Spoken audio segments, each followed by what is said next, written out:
우리는 21세기를 지금 살아가고 있습니다. 21세기를 특징 지으라면 아마 이 한 단어가 아주 굉장히 적합할 것 같습니다. 21세기는 카오스의 시대다. 즉 혼돈의 시대라고 할 수가 있습니다. 과학이 참 많이 발전하게 되었죠. 그리고 인간의 지성이 지난 세월 동안 많이 축적되었는데 그 수천 년 동안 이어져 온 인간의 지성의 발전과 과학의 발전보다도 지난 100년간의 발전이 더 엄청나고 더 많이 축적되고 더 급변하고 급격한 그런 변화를 일으키는 시대를 우리가 지금 살아가고 있다고 할 수가 있겠습니다. 그러므로 우리는 지금 그러한 시대에서 너무나 과학이 발전하면 할수록, 이상이 발전하면 할수록 우리는 이 땅에서 해답을 찾기가 참 어려운 시대를 살아가고 있습니다. 모든 것이 다 혼란스럽기만 하고 모든 것이 다 뒤죽박죽인 것 같고 알면 알수록 더 오리무중에 빠지는 것이 21세기 시대라고 우리가 특징지어 이야기할 수 있는 것이죠. 자, 이런 상황 속에서 우리는 해답을 찾아야 되는데 오직 해답은 기도밖에 없는 줄로 믿습니다. 그런데 우리는 이 시대에 무엇을 기도해야 되고 어떻게 기도해야 되고 또 무엇을 기도해야 할지 잘 모르는 그런 시대에 우리가 살고 있다는 것입니다. 답은 오직 한 가지밖에 없습니다. 기도의 대상이자 모범이신 예수 그리스도의 기도를 따라가면 우리는 모든 문제의 해답을 찾을 수 있게 됩니다. 오늘 말씀을 보니까 예수님께서는 친히 제자들에게 기도를 가르쳐 주셨습니다.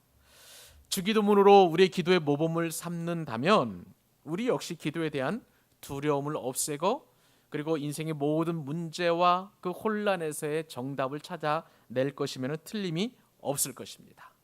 더불어서 우리가 기도하는 목적은 무엇입니까? 응답을 바라고 기도할 텐데 그 응답의 기쁨도 그 응답의 또 감사도 우리가 누리게 될 줄로 믿습니다. 그렇다면 여러분 오늘은 우리는 이 본문 말씀을 통해서 한 가지 교훈을 얻게 될 것인데 기도는 제자들의 감동을 일으키고 기도는 우리에게 감동을 주시는데 누구의 기도 어떤 기도이냐? 바로 예수님의 모범의 기도라는 사실입니다. 그러므로 우리는 예수님의 그 모범의 기도를 배우고 익히고 예수님처럼만 기도할 수 있다면 우리는 이 땅에서의 모든 문제를 해결을 받을 수 있는 지혜와 은혜와 능력을 터득할 수 있다는 것입니다. 그러므로 이 밤에 우리가 예수님께서 가르쳐 주신 이 기도를 깊이 이해함으로 말미암아 이 모든 축복을 저와 여러분이 함께 받아 누릴 수 있었으면 좋겠습니다. 여러분, 우리 그리스도인은 예배 때마다 수없이 많은 기도를 드리게 되는데 가장 많이 드리는 기도가 바로 주님께서 가르쳐 주신 기도, 즉 주기도문이라고 할 수가 있습니다. 우리 교회에도 주기도문을 하는데요. 특별히 주일 예배 때마다 마지막 엔딩송으로 우리가 주기도문 찬송어 635장을 찬양하면서 하나님께서 주신 은혜를 우리가 같이 나누고 마무리합니다. 또 새벽 기도회에서도 기도회를 마무리할 때에 우리는 항상 주기도문으로 마무리를 하게 되죠. 이만큼 우리 교회에서도 주기도문은 항상 거의 매일 그렇게 이제 하나님 앞에 드리는 기도가 되었는데 우리가 이처럼 주기도문을 많이 암송하다 보니까 우리가 가장 많이 읽는 성경 구절도 바로 이 주님께서 가르쳐 주신 그 기도라고 할 수가 있습니다. 저는 지금도 주기도문 외울 때를 생각해보게 됩니다. 주일학교 여름 성경학교 때에 주기도문을 외우게 되었는데 이 여름 성경학교 때 주기도문을 외워야만 이제 밥을 먹을 수 있었던 그 기억이 나요. 그래서 그때는 그냥 무턱대고 외워야 밥을 주는 것으로 생각하고 그렇게 해서 이제 주기도문을 외웠던 그런 기억이 납니다. 어쩔 수 없이 외웠던 그 기도문이 바로 주기도문인데요.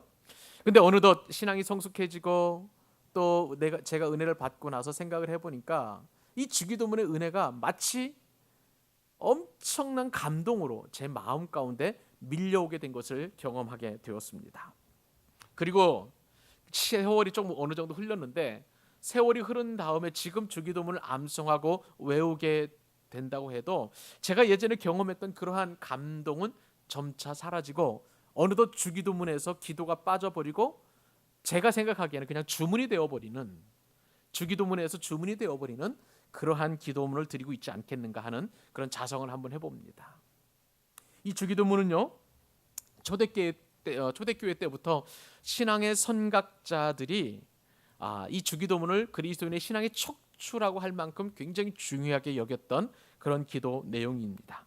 그러므로 저는 이제 금요 기도회에서 기회가 주어질 때마다 이 주기도문을 아주 깊은 의미를 강해하면서 은혜를 받고 또 은혜를 나누기를 원하는데, 저와 여러분들이 그러한 시간들이 지속될 수 있었으면 참 좋겠습니다. 여하튼 우리가 암송해버리고 주문처럼 그렇게 입술로만 외워버리는 것이 아니라 주기도문 안에 들어져 있는 예수님께서 우리의 기도를 가르쳐 주신 의미를 더 깊게 한번 생각해 보는 그런 시간을 누리기 원하는 것이죠. 그 은혜가 저와 여러분 가운데 있었으면 좋겠습니다. 자, 그러면 오늘 말씀을 통해서 우리가 깊이 한번 생각해 볼 주제는 무엇이냐면은 주기도문의 출처와 배경입니다. 과연 주기도문 어떤 기도이고 어떤 배경 속에서 나오게 되었는가 하는 점이죠. 여러분들은 주기도문을 어디에서 처음 접하셨습니까? 대부분의 사람들은 이제 성경 본문을 잘 찾지 못하기 때문에 성경의 맨 앞을 열거나 혹은 맨 뒤를 열게 되면 앞에는 십계명 혹은 뒤에는 주기도문, 어떤 성경 앞뒤로 바뀔 수도 있는 것이고요. 성경의 맨 앞장에서나 혹은 맨 뒷장에서 찾는 것이 바로 주기도문이었습니다.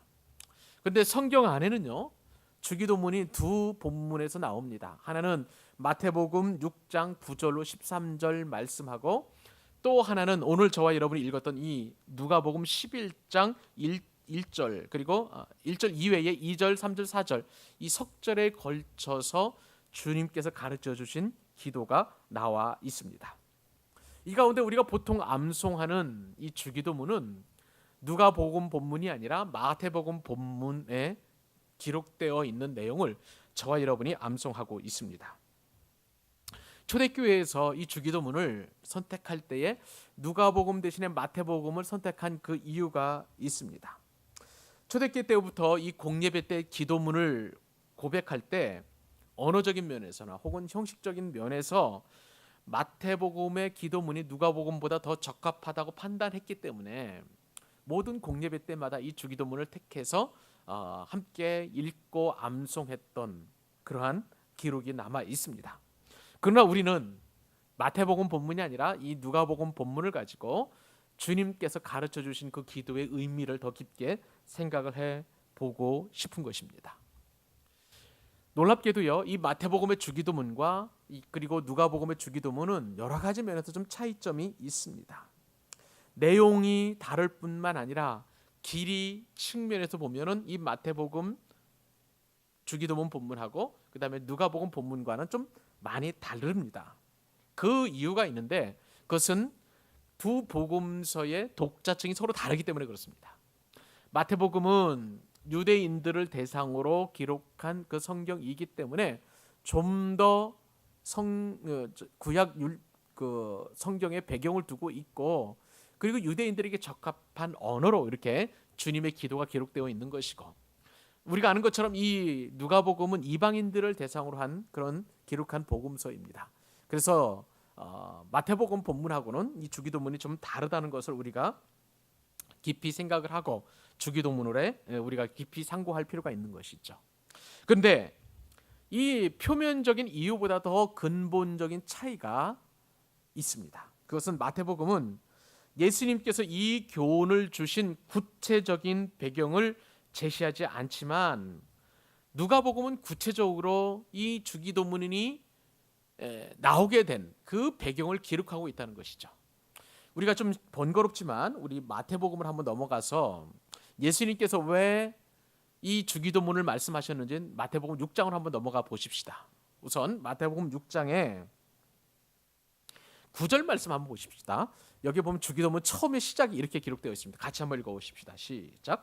그러므로 너희는 이렇게 기도하라. 하늘에 계신 우리 아버지여, 이름이 거룩히 여김을 받으시오며. 자, 이렇게 기록되어 있습니다.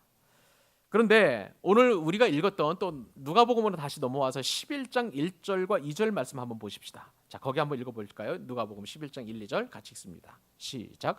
예수께서 한 곳에서 기도하시고 마치심에 제자 중 하나가 여짜오되 주여, 요한이 자기 제자들에게 기도를 가르친 것과 같이 우리에게도 가르쳐 주옵소서.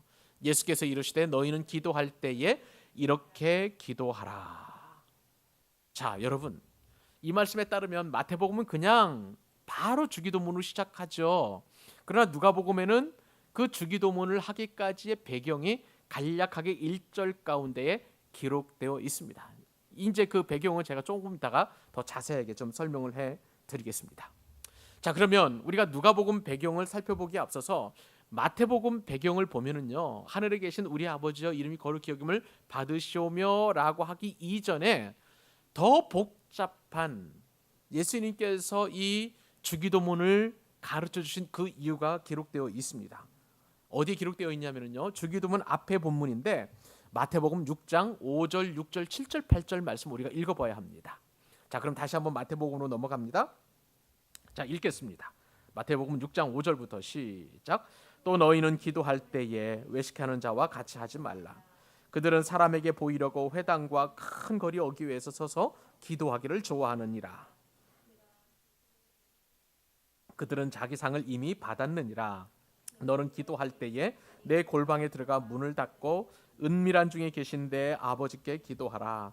은밀한 중에 보시는 내 아버지께서 갚으시리라. 또 기도할 때에 이방인과 같이 중언부언하지 말라.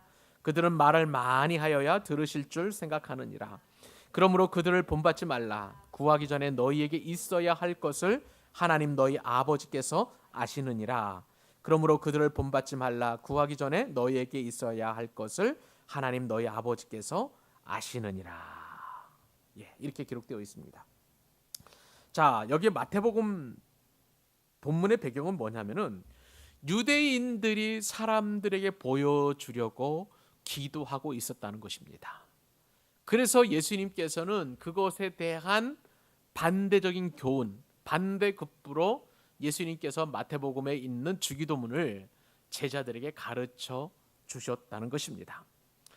마태복음 6장 9절에서 그러므로 하늘에 계신 우리 아버지여라고 할 때 이 그러므로라는 접속사는 두 가지 그릇된 기도를 피하라고 되어 있는데, 하나는 말씀을 드린 대로 유대인들에게 보이려고 하는 그 기도뿐만 아니라 이방인들도 기도하는데 자신들도 무엇을 기도하는지 모르는 중언부언하는 기도가 있었다는 거예요. 유대인들 보이려고 외식적으로 가식적으로 하는 그 기도의 반대급부로서, 그리고 이방인들이 자신이 어떤 기도를 하는지도 모르고 중언부언하는 그 기도의 반대급부로 마태복음에서는 예수님께서 이 주기도문을 가르쳐 주셨다는 것입니다. 반면에요, 누가복음은 배경이 완전히 다릅니다. 누가복음의 이 주기도문의 배경은 예수님께서 한 곳에서 기도를 하셨습니다. 11장 1절에 보면 그렇게 기록되어 있죠. 예수께서 한 곳에서 기도하시고 마치셨습니다. 그런데 어떤 일이 생겼냐면 그 기도 마칠 무렵에 한 제자가, 이름이 안 나와 있지요, 한 제자가 예수님께서 기도를 마치려 할 때에 찾아와서 예수님에게 기도하는 법을 가르쳐 달라라고 이렇게 부탁하고 있는 내용을 소개하고 있습니다. 그 제자는요, 세례 요한의 제자들이 요한에게 배운 기도가 예수님의 제자 입장에서 보면 좀 적절하지 않다라고 생각을 했던 모양이에요. 그러니까 요한의 제자들이 기도하는 것을 보고, 요한으로부터 배운 그 기도하는 것을 보고 좀 동기부여가 되고 나도 저렇게 기도하고 싶은데 그 기도 방법이 좀 적절하지 않았다라고 여겼기 때문에 자기가 모시는 랍비인 이 예수님한테 와서 기도를 가르쳐 달라고 그렇게 부탁을 하였기 때문에, 그래서 예수님께서 제자들에게 주기도문을 가르치셨다는 것이 누가의 관점인 것이죠. 그러므로 예수님께서는 이러한 제자의 요청을 받고 이제 기쁨으로 이제 기도하는 법을 가르쳐 주셨다는 것이 바로 누가의 그 기록의 어떤 그 방점이라고 좀 할 수가 있습니다. 오늘 본문 이 누가복음 말씀은 주기도문이 예수님의 기도의 모범으로부터 탄생되었다는 것을 보여주고 있는 말씀입니다. 그래서 오늘 말씀을 통해서 우리가 주목할 것은 예수님께서 제자들에게는 적어도 기도하는 분이셨다라는 것을 교훈하고 있다는 것을 우리가 깊이 생각해 볼 필요가 있습니다. 여러분, 그렇습니다. 예수님께서는요, 공생의 내내 한결같이 기도하신 분이십니다. 그런데도 제자들은 주님이 기도하시는 모습을 수없이 목격을 했었어요. 그리고 또한 예수님께서 수시로 기도하시는 그 목소리를 들었음에도 불구하고 참 놀라운 것은 제자들은 예수님처럼 기도하지 않았다는 것입니다. 우리가 몇 주 전 혹은 아니면 아주 오래전에 이제 예수님께서 기도의 모범을 제자들에게 보이셨다는 것을 우리가 상고해 보았는데, 특별히 누가복음 6장 11절로 12절 말씀에 따르면, 자 6장 11절에 보니까 그들은 노기가 가득하여 예수를 어떻게 할까 하고 서로 의논하니라. 이때가 어느 때냐면요, 예수님의 안식일 논쟁 사건이었습니다. 그들은 안식일에 예수님께서 제자들과 함께 갈 때 제자들이 벼이삭을 훑어 먹은 것, 안식일법을 범한 것이죠. 그리고 예수님께서 병자를 고치신 것에 대하여 굉장히 분위기가 탱천했던 그 시절이었습니다. 그런데 12절 말씀, 6장 12절 말씀에 보면 이때 예수께서 기도하시러 산으로 가서 밤이 새도록 하나님께 기도하시고 밝음에 그 제자들을 부르사 그 중에서 12를 택하여 사도라 칭하셨으니, 안식일 논쟁이 있는 그날 밤에 주님께서는 한적한 곳으로 가서 밤새도록 기도하시고 그 다음날 기도의 응답으로 12 제자를 택하셨다는 거예요. 그때 이제 제자들은 바로 이렇게 기도하시며 자신들을 택했던 예수님의 모습을 보았습니다. 또 누가복음 9장에서도 예수님께서 또 다른 모습으로 기도하시는데, 누가복음 9장 16절에 보면 오병이어의 사건이 나옵니다. 9장 16절입니다. 예수께서 떡 5개와 물고기 2마리를 가지사 하늘을 우러러 축사하시고 떼어 제자들에게 주어 무리에게 나누어 주게 하시니 먹고 다 배불렀더라. 그 남은 조각을 12바구니에 거두니라. 그 다음에 18절 말씀에 따르면 예수께서 따로 기도하실 때에 제자들이 주와 함께 있더니 물어 이르시되 무리가 나를 누구라고 하느냐. 예수께서는 오병이어의 기적을 일으키시고 12바구니에 가득히 남기셨습니다. 그런 다음에 이제 예수님께서는 사람의 영광을 구하지 아니하시고 한적한 곳으로 다시 가셔서 기도하시는 그 장면을 제자들은 다 본 거예요. 엄청난 그 전능하신 주님의 그 모습을 보고 또 한적한 곳으로 가셔서 사람들이 자신을 왕으로 세우려 했던 것을 피하여 한적한 곳으로 가셔서 기도하셨던 그 예수님의 모습을 제자들은 목격을 했다는 것입니다. 그리고 누가복음 9장 28절 29절 말씀에 따르면 이 말씀을 하신 후 8일쯤 되어 예수께서 베드로와 요한과 야고보를 데리시고 기도하시러 산에 올라가서 기도하실 때에 용모가 변화되고 그 옷이 휘어져 광채가 나더라. 변화산에서 올라가신 사건, 우리가 지지난주에 살펴보았던 그 본문 말씀이었습니다. 궁극적으로 예수님께서는요, 이처럼 누가복음에만 보아도 간단하게 살펴보아도 3곳 이상에서 제자들 앞에서 기도하시는 모습을 보여주셨습니다. 저자 누가는 한 가지 목적이 있었어요. 누가복음을 기록하면서 제자들이 예수님과 함께 기도하는 장면을 보여주시고 싶었던 것입니다. 하지만 애석하게도 제자들은 그렇게 헌신적으로 기도하시는 예수님과 동행하면서도 그들은 한 가지 공통점이 있었는데 기도하지 않았다는 거예요. 이제 누가는 나중에 먼 훗날 이제 누가복음을 기록하게 되는데, 누가는 자신과 같이 있었던 사도들의 모습을 보면서 굉장히 존경스럽고 영광스러운, 그리고 존경할 만한 영적 지도자로 여기면서 성경을 기록을 했습니다. 누가복음을 기록했는데, 그런데 누가복음을 기록하면서 적어도 저들이 사도가 되기 이전에 예수님의 제자로서의 삶을 살 때에는 그렇게 예수님께서 수없이 기도하시는 모습을 보았음에도 불구하고 제자들은 기도하지 않았다는 것을 누가복음을 기록하면서 지금 본문에 기록하고 있었다는 것이죠. 그리고 예수님께서 오늘 11장을 통해서 주님은 이처럼 기도하시는 모습을 제자들에게 보여주셨고, 그리고 제자의 요청에 의해서 지금 주님께서는 기도문을 가르쳐주고 계신다는 것입니다. 놀랍게도요, 예수님께서는 기도하지 않는 제자들에 대하여 오랫동안 참으셨습니다. 이 제자들이 놀라울 정도로 그들은 기도에 무관심했습니다. 그러나 그럼에도 불구하고 주님은 계속해서 한결같이 지속적으로 기도하신 그런 사역을 감당하셨습니다.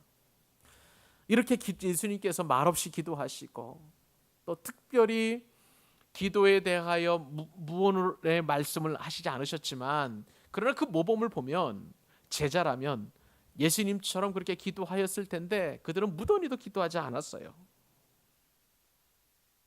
예수님께서는 제자들이 결국 주님의 기도를 본받아 기도할 것이라는 확신이 있었는지는 모르겠지만 여하튼 누가복음에서는 제자들은 더 이상 기도하지 않습니다. 지금 11장에서 예수님께서 기도하는 그 내용을 가르쳐 주시잖아요. 그런데 누가복음 24장까지 가도 제자들이 기도했다는 내용이 없어요. 오히려 기도하지 않음으로 말미암아 겟세마네 동산에서 주님께서 땀방울이 핏방울이 되도록 그렇게 진액을 쏟아가며 기도하셨음에도 불구하고 제자들은 오히려 피곤해서 잠을 자고 있었던 것이죠. 기도와 반대되는 모습이 누가복음 가운데 기록되어 있습니다. 근데 여러분, 놀라운 게 한 가지 있어요. 기도에 이처럼 무관심하던 제자들 가운데 하나가 예수님께 기도하는 법을 가르쳐 달라고 요청한 것이 보이지 않는 변화의 시작이 되어서 이제 누가는 두 권의 복음서를 성경을 기록하게 되는데 하나는 누가복음이고 다른 하나는 사도행전입니다. 어떤 성경학자는 제2의 누가복음이라고 이렇게 이야기하는데요. 사도행전에 들어가면 사도들은 예수님의 기도 모범을 따라서 그대로 기도하는 것을 볼 수가 있습니다. 심지어는요, 하루에 3번 베드로와 요한 같은 경우는 성전에 올라가서 기도하는 그러한 모습을 사도행전에서는 보여주고 있다는 것이죠. 예수님께서는 오늘 본문에서 기도를 가르쳐달라는 이 제자의 요청에 너무나 기뻐하셨을 것입니다. 그래서 기도의 내용과 방법과 응답을 가르쳐 주셨습니다. 그리고 누가복음에서는 더 이상 제자의 기도는 등장하지 않지만 그러나 궁극적으로 변화의 시발점이 바로 오늘 누가복음 11장이라는 것을 우리가 깊이 인식할 필요가 있는 것입니다. 사랑하는 여러분, 그렇다면 저와 여러분의 기도의 현주소는 지금 어디에 있습니까? 예수님처럼 늘 기도하면서 그렇게 살고 있습니까? 아니면 제자들처럼 기도에 전혀 관심도 없이 그렇게 살아가고 있습니까? 기도하고 싶은 그런 마음은 있지만 막상 기도의 자리에 서면 여러분의 기도는 실패하고 있지는 않습니까? 우리 스스로의 기도를 한번 점검해 볼 수 있기를 바랍니다. 전혀 기도하지 않아도 될 것 같이 보이는 예수님께서 언제나 어디서나 항상 그렇게 기도하신 모습을 보면서 저와 여러분의 기도 생활에 대한 점검을 해야 할 줄로 믿습니다. 그리고 참된 기도 생활에 대한 참된 도전도 오늘 말씀을 통해서 저와 여러분이 받아야 될 줄로 믿습니다. 혹시 우리 가운데 여러 가지 이유로 기도 생활에 실패하고 있다고 한다 할지라도 만약 누군가 나를 위해서 기도해 주시는 그런 분이 계시다면 그분이 목회자일 수 있습니다. 그분이 부모님일 수 있습니다. 아니면 또 다른 기도의 동역자일 수 있습니다. 그렇다면 이 시간에 우리가 말씀을 들으면서 하나님 앞에 기도하실 수 있기를 바랍니다. 기도하는 주위의 사람들에게 영향을 받아서 결국에는 나 자신도 기도하는 사람으로 단지 시간이 필요할 뿐이지 언젠가는 기도하는 사람으로 변화될 수 있다는 그 꿈과 소망을 가질 수 있기를 바랍니다. 그토록 기도하지 않고도 오히려 예수님의 기도 덕으로만 살았던 제자들도 사도행전에서 보는 것처럼 결국은 그들은 기도의 사람들로 변모하게 되었던 것이죠. 이것을 보면 우리도 누군가가 나를 위해서 기도하고 있다면 우리도 언젠가는 기도하는 사람으로 변할 수 있음을 소망하실 수 있기를 바랍니다. 기도하지 않은 사람이 기도하는 사람으로 변하는 것은 너무나 어려운 일이라고 할 수가 있습니다. 그런데 이것보다 더 어려운 일이 한 가지 있어요. 기도하는 사람이 기도를 열심히 하다가 어느 날 실족하거나 혹은 기도의 취미를 잃어버리거나 혹은 기도 때문에 시험에 들어서 기도를 쉬고 있다면 그 사람이 다시 기도의 자리로 나오는 것은 너무나 어렵습니다. 그러므로 기도는 연속성이 있어야 돼요. 그리고 기도하는 사람만의 기도의 지경과 넓이를 지평을 넓혀 갈 수 있다는 것을 명심하실 수 있기를 바랍니다. 내가 생각날 때마다, 그리고 내가 필요할 때마다, 그리고 또 어떤 필요에 의해서 기도하기만 한다면 우리는 기도는 더 이상 발전할 수가 없는 것이죠. 더 깊은 영적인 세계로 나아갈 수 없는 것입니다. 그러므로 사랑하는 여러분, 기도의 연속선상을 위해서도 여러분 스스로를 위해서 기도하실 수 있기를 바랍니다. 새벽에 기도하시고, 또한 저녁에 기도하시고, 그리고 식사할 때 기도하고, 또 데살로니가전서 5장에 있는 말씀처럼 항상 기뻐할 뿐만 아니라 쉬지 말고 기도하는 저와 여러분들이 되어야 될 줄로 믿습니다. 생각으로 기도하시고, 또 버스 타면서 지하철 속에서 기도하시고, 수업 시작할 때 기도하시고, 하루를 시작할 때 기도하시고, 하루를 마감할 때 기도하시고. 기도는 습관이 되어야 되는 거예요.